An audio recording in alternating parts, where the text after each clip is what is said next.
Get your black ass out of that chair before I put you out of it. That chair is for people who matter, sweetheart, not girls in rented costumes from your side of town. I apologize, officer. I was told to wait here. Then you were told wrong. Your kind always is. He flicked the felt pouch off her table. Oops. A coin rolled across the tile. Thank you, officer, for giving it back. Stand up, girl, before I stand you up myself. She did not stand. Her chest rose 4 counts. Fell 4 counts. Nah, breathe with me for a second. 'Cause that last line, that's the whole bag. I'm Kane Uncovers.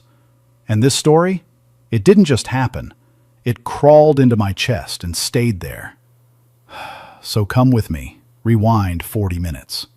Back before anybody in that room even had a clue who the Marine in blues actually was. Before the air got heavy. Before the silence turned sharp enough to cut glass. Yeah. Before everything changed. For a long 5 count, Sullivan stared down at her. Brianna did not look back. She looked at the wall above his head, the way Marines looked at something not worth a full blink. Something in his jaw twitched. He had expected her to stand. He had expected her to stammer. He had expected her to leave. He had not expected her to simply wait. He straightened. He stepped back. He walked, with the slow, casual stride of a man pretending he had not just been refused, back to the officer's bench. He sat down, heavily. He laughed, too loud, at something one of his friends had said, even though his friend had not actually said anything. Gary, the older officer, did not laugh. He sat 2 seats away, elbows on his knees, hands clasped, staring at the floor between his boots. The court reporter's fingers resumed their soft keying. Brianna reached for the cup of water on the witness prep table. She did not drink from it. She moved it 4 inches to her left. She placed her hand back on the felt pouch. Her thumb pressed, through the fabric, against the coin. It was warming to her body now. It had been cold when she had walked into this building at 8:40 in the morning. Cold from the rental car. Cold from her breast pocket. Cold from a night on a plane that had left Pendleton at a time she would rather not remember. Through the open door behind the bench, Judge Whitaker had still not looked up from her file. Some judges made a production of noticing.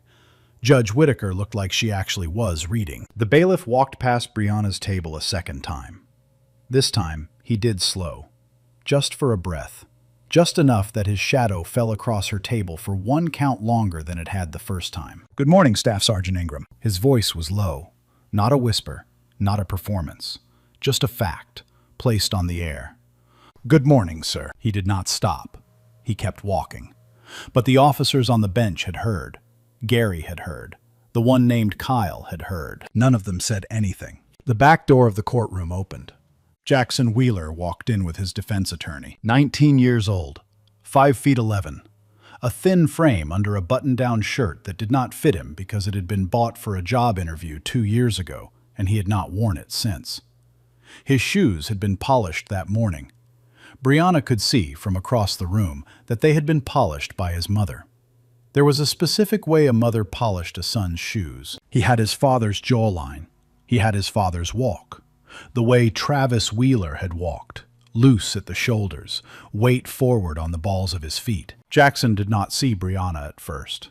He was looking at the judge's chambers. He was looking at the officer's bench.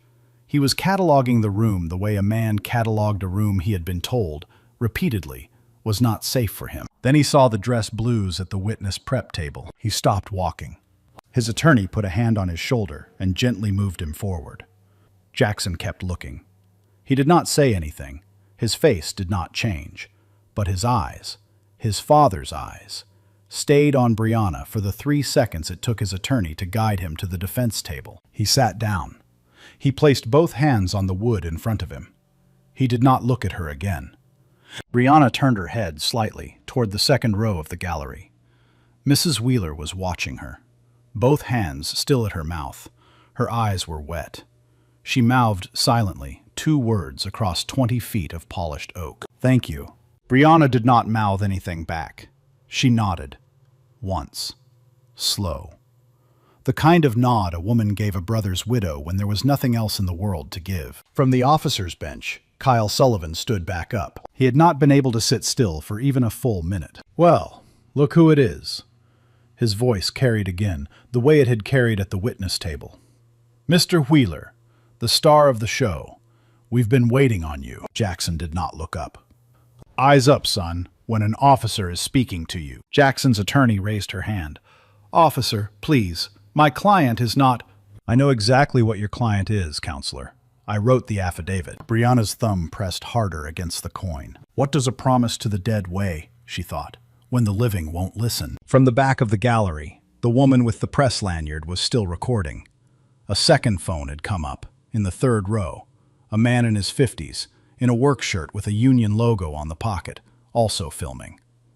Behind Mrs. Wheeler, a young black woman in a nurse's scrub top had her jaw set in the way a woman set her jaw when she had seen this movie before and remembered how it ended. The room was beginning to understand. Gary stood up. He crossed to Sullivan, placed one hand flat on Sullivan's shoulder, and said something directly into his ear that nobody else in the room could hear. Sullivan shook the hand off. He did not sit down. "Relax, Gary. I'm saying hi to the defendant." "You are not saying hi. Sit. You are not my supervisor." "Kyle, I am 31 years on this job. You are 9. I am asking you one time. Sit." Sullivan held Gary's eyes for a beat longer than was wise. Then he smiled, the quick, loose smile of a man who had decided only to wait, and sat back down. Gary did not sit. He remained standing, crossed his arms over his chest, and looked, for the first time that morning, directly over at Brianna. He did not nod. He did not smile. He only looked at her, the way a soldier looked at another soldier across a mess hall in a foreign country, when both of them knew they were the only two in the room who understood the temperature. Brianna returned the look. She had been in rooms like this before. Not in this building, but in this kind of room, where the men in charge were not actually the men in charge, where the uniforms meant different things to different people, where someone had decided, before she had even walked through the door, what she was and was not allowed to be. She had been in those rooms in Dayton, as a 14-year-old black girl in honors math. She had been in those rooms as a recruit at Paris Island. She had been in those rooms at Lejeune. She had always walked out of them on her own 2 feet. She had every intention of walking out of this one. Sullivan could not stay seated for long. He had been laughed at. Not loudly, not openly, but he had watched Gary cross the aisle to him like he was a child, and he had felt the gallery watching, and he had heard the bailiff greet the black woman by rank while he, a sworn officer of this county, had been ignored. And there was a small, hot thing in him now that was demanding to be fed. He stood up for the 3rd time. "I am getting some water," he announced, to no one in particular, and he walked to the witness prep table. He did not ask. He lifted the pewter pitcher. He poured a cup. He set the pitcher back down hard enough that the water jumped. Brianna did not move. Sullivan turned his body sideways so the officer's bench would have the best view of his face. He spoke with the volume of a man who wanted to be quoted later, somewhere, by someone. "You know what's funny," he said, "about you people and your dress-up games? You think a uniform makes you, but I look at a woman like this, and I see exactly what she is. I see Section 8. I see WIC. I see welfare mother and 3 baby daddies and an uncle who went to prison. You know what I don't see, sweetheart? I don't see Marine. I don't see staff sergeant. I don't see a silver star. I see a woman who stole her dead brother's clothes to get sympathy off a judge." Mrs. Wheeler made a sound in her throat that was not quite a word. The bailiff took 3 fast steps forward. Gary was already on his feet, moving across the aisle toward Sullivan. Brianna did not stand. She did not lift her eyes. She spoke one sentence, in the same flat voice she had used for every sentence she had spoken that morning. "Please step back, officer." It was a warning. It was also a door. Sullivan did not walk back through the door. His right hand went up, slowly. He wanted everyone to see it rise. That was the worst part. He did not, in that moment, want to hurt her. He wanted the room to watch him raise a hand to a black woman in dress blues and feel nothing about it. He wanted to prove that the uniform on her body was the costume he had already named.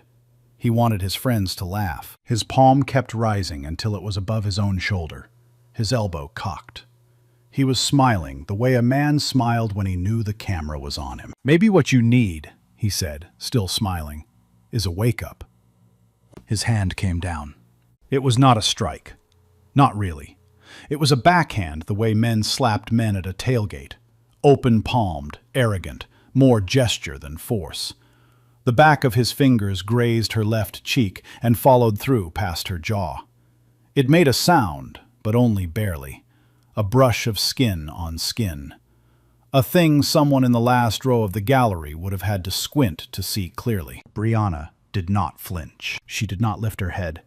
She did not lift a hand. She did not break her 4-count breath. Her chest rose and fell in the same rhythm it had been in for the last 17 minutes. But under the witness prep table, her left hand had settled into a stance. Palm up. Fingers loose. The way you rested a hand that was about to do one of 3 things very fast. Nobody in the gallery saw it. She would not have expected them to. She had been backhanded before, in a dusty field 6,000 miles away, by a man who had been trying to kill her. Sullivan's hand did not frighten her. It disappointed her. The bailiff was already there. "Officer, officer, step back." Sullivan raised both palms, the universal gesture of a man who had just done something he knew he should not have done, but was not yet willing to admit it. "Easy, Arthur, easy. I was demonstrating." "Step back." Sullivan stepped back. Behind the bench, the door to chambers opened. Judge Whitaker came out of it without a word. She did not look at Sullivan. She did not look at Brianna. She walked to the bench, unhurried, sat down, placed her file on the wood, and folded her hands on top of it. Her face did not change. Some judges performed their authority. Judge Whitaker carried hers the way some women carried a pistol. You only noticed when she needed you to. Sullivan misread her silence. He thought it was amusement. He thought the judge had seen a joke.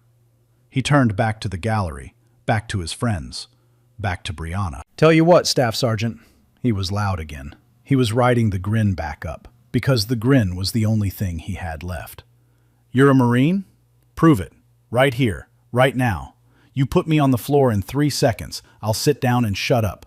I'll apologize in open court. I'll submit my last 3 arrest reports for internal affairs review. I will recuse from Wheeler entirely. And if you can't, you crawl out of this courtroom, and me and the judge both tell every reporter in this building you cannot be trusted on a witness stand." Mrs. Wheeler's hand shot across the gallery railing. Her fingers closed on Brianna's forearm from behind. "Please," she whispered. Her voice broke. "Please, honey, please don't. They'll use it against him. They'll say he comes from people who fight." Brianna turned her head, for the first time that morning, toward Mrs. Wheeler. Her eyes were brown and very tired. "I didn't come here to fight," Brianna said. "I came here to keep my word." She said it quietly. Mrs. Wheeler heard it. The court reporter heard it, and typed it. The woman with the press lanyard heard it, and wrote it on the outside of her notebook in capital letters. In the gallery, 4 phones were up. 5. The young black woman in the nurse's scrub top was filming in landscape. The man in the union shirt was filming in portrait. The woman with the press lanyard had her phone propped against her purse. On the officer's bench, the youngest of Sullivan's friends, 26 maybe, with a clean-shaven face and eyes that had not yet learned how to hide what they were feeling, was staring at the floor between his boots with his jaw locked. He was not smiling. He had not been smiling for some time. Gary stood at the end of the bench, one hand on the rail. He was looking at Sullivan the way an uncle looked at a nephew who was about to break something expensive. A sound came out of him. Low, guttural. Not a word. Then clearer, bitterer. "Stop, Kyle!" Sullivan did not stop. Sullivan had gone past the place where he could stop. He had gone past it when he raised his hand. Judge Whitaker let the gavel fall once. It was not loud. It did not need to be. "Officer Sullivan," she said, "approach the bench. Staff Sergeant Ingram, do not move." Sullivan approached the bench. He walked the way a man walked when he had realized, in the last 30 seconds, that the room was never his. He held his chin up. He did not look at his friends. He did not look at Gary. Judge Whitaker did not raise her voice. She never raised her voice. The gallery leaned forward to hear her. "Officer," she said, "you have just put your open hand on the face of a witness in my courtroom, and you have done so in front of more than 20 people and at least 4 cell phones. Explain yourself." Sullivan's mouth opened. What came out of it was not an apology. "Your Honor, she accepted the challenge. The record will show it. And if I was wrong about her, if she is what she says she is, I'll submit my last 3 arrest reports to Internal Affairs for review. I'll apologize on the record, in open court, to her personally. I'll recuse from Wheeler entirely." He paused. He added the part he thought was going to save him. "And if she cannot do what she claims, she walks out of this courtroom, and you strike her testimony from the Wheeler case." He thought he could not lose. You could hear it in the cadence of his voice. He had been a man who could not lose, in rooms like this one, for a very long time. Judge Whittaker looked at him for a long second. She looked at the court reporter. She looked at Brianna, who had not moved a millimeter. "Officer," she said, "you are 1 inch from contempt. I do not run a gladiator pit." "Your Honor." "I have not finished speaking." His mouth closed. "You have placed terms on the record," Judge Whittaker said. "I will honor the fact that you place them on the record. You will not enjoy how I honor it. Step back." Sullivan stepped back. The judge turned her head, slowly, to the witness prep table. "Staff Sergeant Ingram, would you like to speak to the record?" Brianna stood. Her voice was the same voice it had been for every word she had spoken in this building. "Your Honor," she said, "I do not want this. I came here this morning to testify to the character of Mr. Jackson Wheeler, son of Sergeant Travis Wheeler, United States Marine Corps, for no other reason. But if Officer Sullivan raises his hand to me again, I will defend myself, and I would like the record to reflect the conditions he has set, and that his hand is already on the record." "So noted, Staff Sergeant. Please sit down." She sat. Judge Whittaker placed both hands flat on the bench. She looked at Sullivan. She looked at the gallery. She looked at the bailiff, who nodded once, because he had been waiting for this. "Here are the conditions," she said. "If this room is going to resolve what is in it this morning, and it is, it will resolve it under my eyes, on my record, by my rules. Staff Sergeant Ingram will take only defensive action. She will not strike unless struck. Officer Sullivan will surrender his duty belt to the bailiff, immediately. That is not a request. One more provoking gesture from anyone in this room, and that person is in contempt. The outcome, whatever it is binding on both parties. Are we clear?" "Yes, Your Honor," said Brianna. Sullivan said nothing. "Officer?" "Yes, Your Honor." "Louder." "Yes, Your Honor." "Good."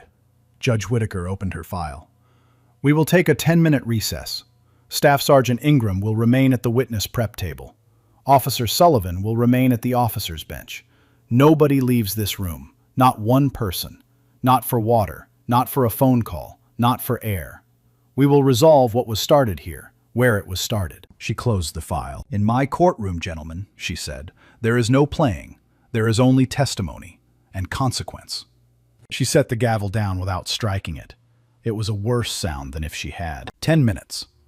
10 minutes for Sullivan to rehearse his smirk. 10 minutes for Brianna to breathe. Nobody left the room. Let me say something real quick. I've been reading courtroom transcripts for years, and I've never seen a man hand a judge this much rope this fast. And the wild part? He still thinks he's winning. Watch what pride does to a man when you give it a microphone and an audience. It doesn't always look like defeat in the moment. Sometimes it looks like confidence, right before everything starts to unravel. Brianna placed her hand on the felt pouch. Through the fabric, she could feel the coin. It was warm now. It had been cold when she had walked into this building 2 hours ago. Now it was warm, because she had carried it against her palm for the last 17 minutes. The coin did this. She had not decided yet whether that meant something or nothing. She had not been able to decide for 6 years. She closed her eyes. 4 counts in, 4 counts out. Somewhere behind her eyes, a Humvee was burning. It had not been dramatic, the way it was later told. These things were never dramatic. There had been a pressure wave, and then there had been heat. There had been men shouting in 2 languages. There had been sand in her teeth and the particular taste, which she would never describe to anyone, of burning diesel and human blood mixing in the back of her throat. There had been her squad leader, Sergeant Travis Wheeler, the man who had taught her to breathe in 4s because at Lejeune she had panicked during a CS gas drill, and he had found her sitting cross-legged behind the armory in the dirt, and he had shown her the count: 4 in, 4 hold, 4 out, 4 hold. And he had sat there on the ground with her until she could do it. The man who had told her, on a night in Jordan, when they had shared the last cigarette in her pack, even though neither of them really smoked, that she was going to be better than him one day. The man who had made her laugh at a briefing 2 days before the ambush about the way his wife cut his hair. There had been Sergeant Travis Wheeler pulling her out of the wreck by the back handle of her plate carrier. There had been Sergeant Travis Wheeler taking a second piece of shrapnel in the side of his neck because he had been the one doing the pulling and she had been the one being pulled. He had lived 11 minutes. In those 11 minutes, he had done 2 things. He had pressed his challenge coin into her palm. She could still feel the shape of his thumb on the back of her hand. And he had said, very quietly, because it was hard by then for him to speak, "Find my boy. Tell him his daddy didn't run." She had told him she would.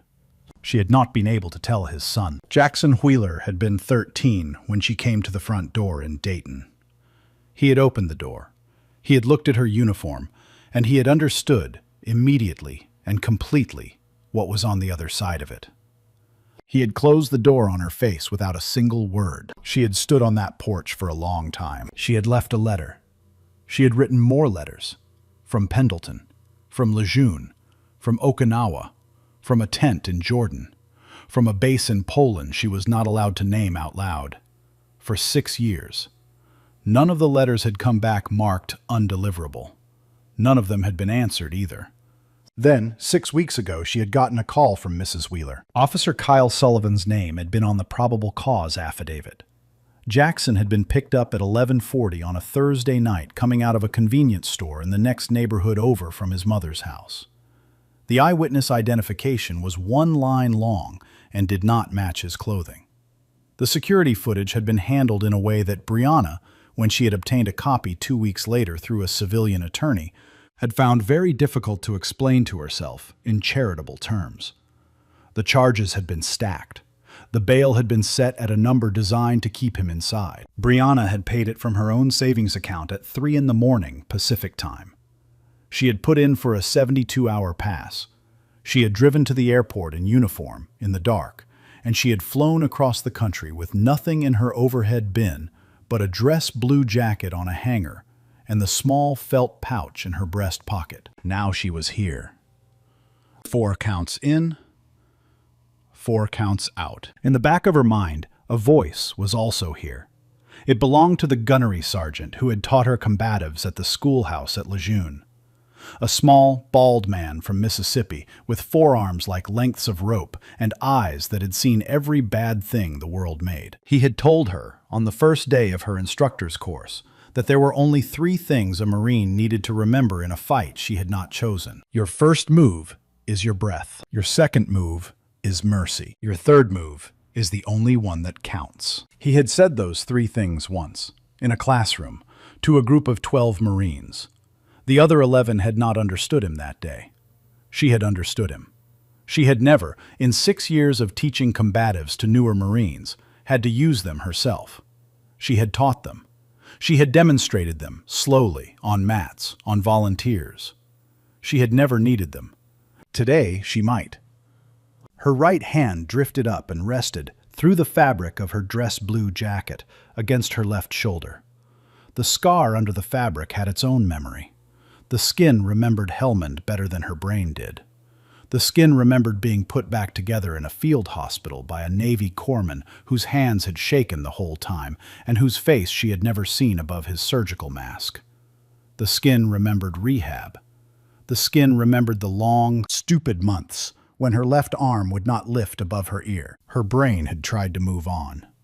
The skin had not. She lowered the hand. Across the courtroom, the bailiff, Arthur, she had heard Sullivan call him, was doing his rounds. He walked along the rail, looking like he was checking benches. He walked past her table. He did not stop. He did not look at her. He spoke without moving his head. His voice was no louder than a turning page. "If he raises his hand again, Staff Sergeant, you do what you have to. I saw every inch of it. I will say so on the record." He did not wait for a reply. He kept walking. At the defense table, 15 feet away, Jackson Wheeler was sitting with his hands folded on the wood. His shoulders were pulled in. He was trying very hard not to cry in a courthouse. He had his father's jawline. He had his father's eyes. Brianna waited until he looked at her. When he did, she held his eyes for one long breath. Then she moved her lips, soundlessly, across 15 feet of polished tile. "Your father sent me." Jackson's face broke. He looked down at his hands. He pressed his lips together. His shoulders shook, once, a small, tight jerk, and then he got control of them. He did not lift his head again, but one of his hands moved, under the table, and closed over the other one, and held it. Brianna did not look away until he had his shoulders back. She thought, very clearly, the way a person thought a prayer. Keep your breath. Keep your word. Keep your hands low. The clock on the back wall moved. 9 minutes.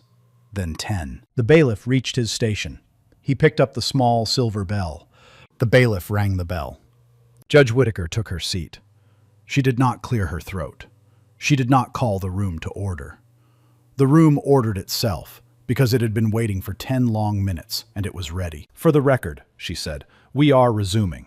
The conditions set before recess remain in force. Staff Sergeant Ingram will take only defensive action. Officer Sullivan is without his duty belt. Any weapon of any kind produced in this room by either party is contempt and will be treated as such, regardless of what it follows. Staff Sergeant, please stand." Brianna stood. She placed her cover on the table. She stepped out from behind it, one step, and stood at parade rest in the open floor between the witness table and the officer's bench. Her hands were clasped behind her back. Her chin was level. Her dress blue jacket was buttoned at every button. There was nothing loose on her body, nothing hanging, nothing soft. "Officer Sullivan," Judge Whittaker said. "Stand." Sullivan stood. He rolled up the sleeves of his uniform shirt, left, then right. He was still grinning, a tighter grin now, but a grin.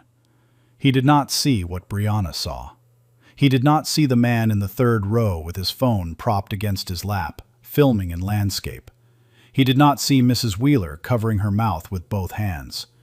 He did not see that his friends, on the bench behind him, were no longer sitting the way friends sat.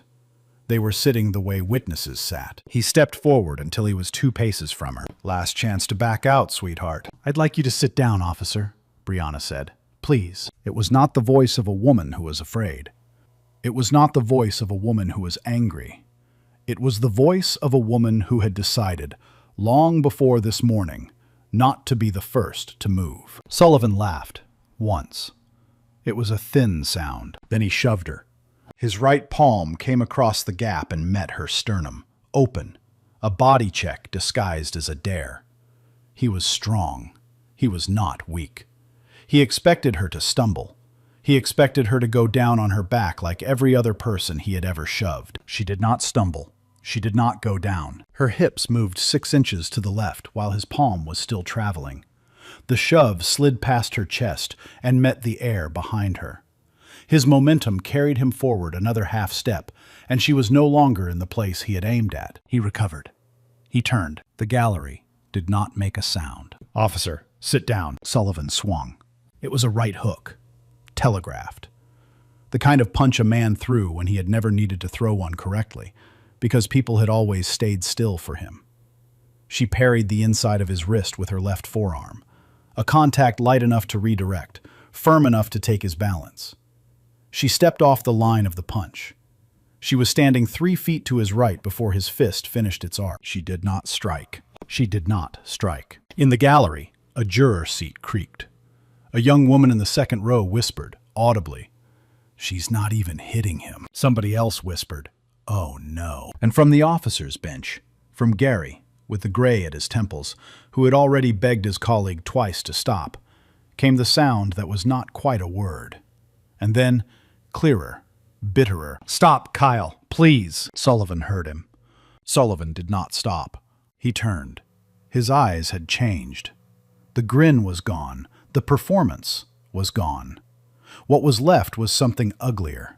The face of a man realizing, in real time, that the room had already decided against him before he had finished losing. His eyes flicked to the witness table. His hand went to the pewter pitcher. It was a heavy thing, manufactured in 1951, a water pitcher from the county's own stock, with a rounded base and a long, curved handle. Sullivan's fingers closed around the handle. He lifted it. 2 pounds of cast pewter, with ice still in it. The ice shifted against the inside of the metal with a small, deliberate sound. The bailiff was already moving. Judge Whitaker raised her right hand, palm flat, fingers spread. The gallery felt the raised hand before they saw it. "Officer," she said. Her voice was very soft. "Drop it. Now." Sullivan hesitated. For half a second, less. Something in his face caught up with what his hand was doing. His eyes flicked, involuntarily, to Gary, to the bailiff, to the phones, to the phones. Then he swung. What happened next took 3 movements. Anyone watching a video later, slowed down, would be able to count them. In the room, it was 1 motion. Breath. Brianna exhaled. Step. Her left foot moved 6 inches to the outside of his swing. Hand. Her right hand rose and met the underside of his wrist. It caught it, slowed it, guided it. The pitcher left his grip with the ease of something he had never actually been holding tight enough to keep. Her left hand had come up to meet it, palm flat. She set it down, gently, on the oak railing next to her. The pitcher did not spill a drop. "Officer, please, sit down." It was the 3rd time she had said it. Her voice had not changed once. And there it was, in front of 22 witnesses, on the record, under the gavel. The cop had raised his hand to a Marine, in a courtroom, in front of the judge, and the Marine had not yet moved. Sullivan stood with his empty hand still half extended into the air where the pitcher used to be. His chest was heaving. His face had gone a color it had not been before. Not red, exactly. Patchy. The color of a man whose body was catching up with his situation. His eyes were small and fixed and darting. Not on Brianna. On the room. On the phones. On Gary, who would not meet his eyes. On his friends, who were not his friends. On the court reporter, who had not stopped typing. On the judge, whose face had not changed once. His career was on fire, and he could see it. He did what men did, when they could see themselves dying, in a room they used to own. He reached for what he had brought. His right hand dropped. His fingers went to the inside of his right ankle, to the strap he had not surrendered to the bailiff, to the small backup piece he had carried, unannounced, undeclared, into the courtroom of the county he was sworn to protect. Brianna's breath did not change. Somewhere in the back of the room, somebody drew air in through their teeth. 1 second. 2 seconds. His hand was on the weapon. Hers was not. And still, she had not moved. The gallery had stopped being a gallery. It had become a single held breath across more than 40 sets of lungs. The court reporter was still typing. The bailiff was 2 strides away and closing. Gary was on his feet with both hands half raised, the way a man approached a dog that was about to bite a child. Judge Whitaker had not stood up, but her right hand was on the bench in a way that said she would, in the next half second, if she had to. She did not have to, because the Marine in the dress blues had at last decided to move. Then she did. Second one. Her instructor's voice, from a classroom in Lejeune 6 years ago, spoke the first line in the back of her mind as clearly as if he had been sitting on the witness prep table next to her. "Your first move is your breath," she exhaled. Her left foot swept across the floor in a low, tight arc.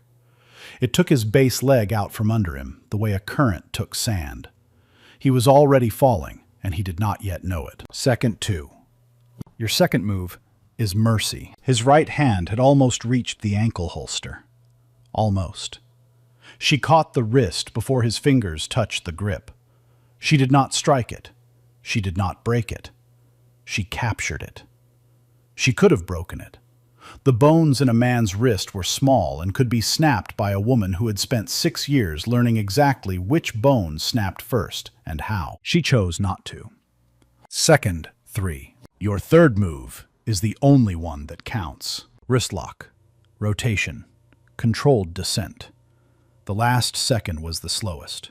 She took him down the way you took down something you still intended to walk out of the room with your dignity about. Body low, knee bent, her free hand on the back of his shoulder to keep his face off the tile. He did not hit the floor. He was placed on it. The backup piece was already in her offhand. She had lifted it out of the ankle strap before he landed.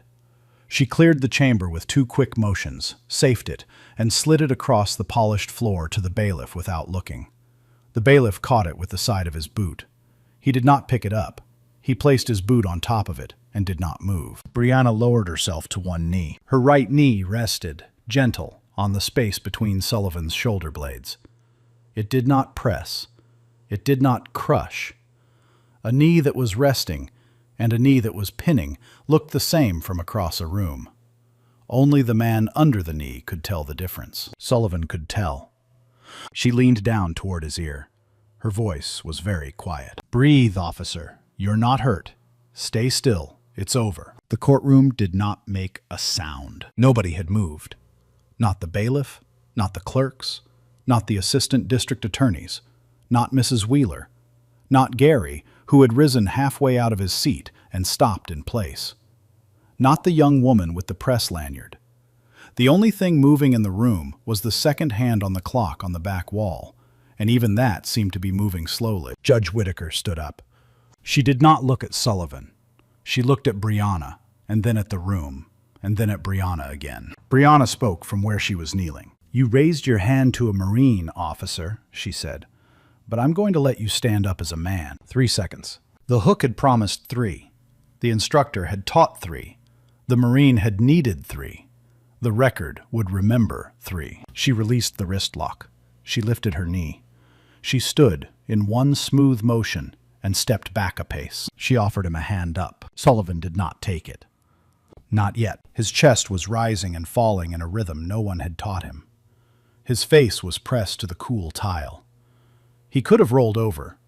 He did not. Brianna kept her hand where it was. 3 seconds, man. 3. That's all that stood between a career and a closed file. Between a kid getting convicted and a kid going home. I gotta ask you something real. How many moments in your life went the other way because nobody in the room knew what you were actually made of? Sit with that one. 2 bailiffs moved to Sullivan. Arthur, the older one, and a younger bailiff Brianna had not seen before. They rolled Sullivan gently onto his back. They helped him sit up with his back against the railing. Somebody, the younger black woman in the nurse's scrubs who had been filming, the one who had set her jaw like she had seen this movie before, stood up from the second row without being asked and carried a cup of water across the aisle. She did not look at Sullivan as she handed it down to him. Her jaw was still tight. But she handed it down. Sullivan looked at the cup. Then he looked at his own hands. Then he looked at the tile between his boots. He did not drink the water. Judge Whittaker spoke with her hands still flat on the bench. "Let the record reflect," she said, "that Officer Kyle Sullivan, in a proceeding to which he had no standing as a sworn party, attempted to produce a concealed firearm after being ordered by this court to surrender all weapons. Let the record reflect the concealment of said firearm was a violation of both my direct order and standing county regulation. Let the record reflect the above as contempt of court, and let the record reflect the specific terms Officer Sullivan voluntarily placed on the record regarding his own conduct prior to this altercation." She picked up the phone at the side of the bench. "This is Judge Whittaker. Put me through to Internal Affairs. Yes, right now. I will wait." She waited. The room waited with her. The second hand made 2 full revolutions on the back wall clock before she spoke again. "Lieutenant, good morning. I'm going to need Officer Kyle Sullivan's last 3 arrest affidavits, including the affidavit in the matter of State versus Wheeler, submitted for formal review by the end of business today. I am also going to need a full review of all street-level stops and arrests made by Officer Sullivan in the last 3 years. Officer Sullivan is recused from the Wheeler matter as of this moment. Officer Sullivan will not be armed on duty in this county until a full investigation is completed. My courtroom will be sending you the complete transcript within the hour. Thank you, Lieutenant. She set the receiver down with her palm still on it for one full breath. She turned her head. The gallery had never been so quiet. Staff Sergeant Ingram, for the record, your full service qualifications, please. Brianna stood at parade rest. She did not rush. Staff Sergeant Brianna Ingram, United States Marine Corps. She let that sit. Marine Special Operations Command. She let that sit, too. Marine Corps Martial Arts Program. Black Belt Instructor Trainer. And then, last, she said it the way her gunnery sergeant had taught her to say it. Not as a boast, not as a weight, just as a fact that belonged on a record. Silver Star, Helmand Province, 2019. The room drew in one long, audible breath. Somewhere in the gallery, a woman Brianna could not see made a sound that was half a laugh and half something that was not a laugh at all. Sullivan, sitting on the tile with his back against the railing, lifted his head. He looked at Brianna. Something in his face rearranged, slowly, like furniture in a room after an earthquake. His mouth opened, and then closed, and then opened again. At the defense table, Jackson Wheeler had both hands over his face. Staff Sergeant Ingram, Judge Whitaker said, "You're sworn. Please take the witness stand." Brianna took the stand. What she said quietly. For the better part of 32 minutes, she said who Sergeant Travis Wheeler had been, as a Marine and as a father, and as the man who had taught her to breathe in fours on a night when she had thought she would not make it through a gas drill. She said what he had asked her with his dying breath, and she said what she had tried and failed to give his son for 6 years. She said what she had seen in the probable cause affidavit Officer Kyle Sullivan had signed his name to. She said where the eyewitness description of the defendant's clothing did not match, in any particular, the clothing Jackson Wheeler had been wearing the night of his arrest, as documented by the convenience store's own receipt timestamps and the clothing he had been booked in. She said where 2 paragraphs of corroborating footage had been described, in the affidavit, in language that did not match what the footage actually showed when obtained and reviewed. She did not raise her voice once. When she was done, Judge Whitaker took 40 seconds to make her ruling. Mistrial declared, pending investigation. Defendant released on his own recognizance into the custody of his mother. Bias review ordered across all of Officer Sullivan's street-level stops for the last 36 months. Sullivan, still sitting on the tile, raised his hand. Not in a swing, not in a threat. Up, palm open, the way a student asked to speak. "Your Honor," he said. His voice was very hoarse. "May I speak?" 30 seconds. Judge Whitaker looked at him for a long moment. 30 seconds, officer. No more. Sullivan pushed himself, slowly, to his feet with the help of the younger bailiff. He faced the bench. Then he turned his body, awkwardly, painfully, toward the witness stand. Then toward the defense table. Then toward Mrs. Wheeler in the second row. He spoke without polish. The polish was gone. "Your Honor, Staff Sergeant, Mr. Wheeler, Mrs. Wheeler, I was wrong. I was wrong before I walked into this courtroom this morning. I was wrong every minute I stood in it. My father was a Marine. He would not have recognized me today. I am sorry. To all of you. I will take whatever comes." He paused. He looked directly at Brianna on the stand. "I thought I knew who she was," he said. "I knew nothing." The courtroom was silent. Brianna gave him one nod. Not an absolution, an acknowledgement. It was what he had earned. It was not more than that. Then she turned her head to the room. Her voice, when she spoke, was not the voice of a Marine on a stand. It was the voice of a woman who had been carrying a promise across 3 deployments and 6 years and 1 red-eye flight out of California. "We don't wear these uniforms so we can be respected," she said. "We wear them so we can respect the people we serve." In the officer's bench, Gary stood up. He removed his cover. He held it over his heart. He did not say anything. He did not need to. The rest of the officers on that bench followed, one at a time, slowly. The young, clean-shaven one first, then the man next to him, then the one next to him. In a silence that was the loudest silence the building had heard in a long time. Brianna stepped down from the stand. She walked across the polished tile toward the defense table. She stopped in front of Jackson. She took the small felt pouch out of her breast pocket. It had traveled with her from the witness table, from a morning 6 hours ago that felt like 6 years. And she opened it. She took out the coin. She placed it, gently, in Jackson's open palm. She folded his fingers over it with both of her hands. He was crying, quietly. The way 19-year-old men cried, without moving their faces. "Your daddy didn't run," Brianna said, "and neither will we." Jackson closed his fist around the coin. His hand shook. Her hand did not. That was on purpose, too. Outside the tall courtroom windows, the morning had turned bright. Somewhere down the hallway, a different courtroom was starting a different case. Somewhere in Dayton, a woman who had been a squad leader's wife was waiting for a phone call that was about to change her week. Somewhere at Camp Pendleton, the bald gunnery sergeant from Mississippi who had not spoken to her in 6 years would, in a few hours, see the video for the first time, and would reach for an old phone number and a battered address book on his kitchen counter, and he would sit at his table for a long time before he called it. The coin was warm again, which was the whole reason she had carried it for 6 years.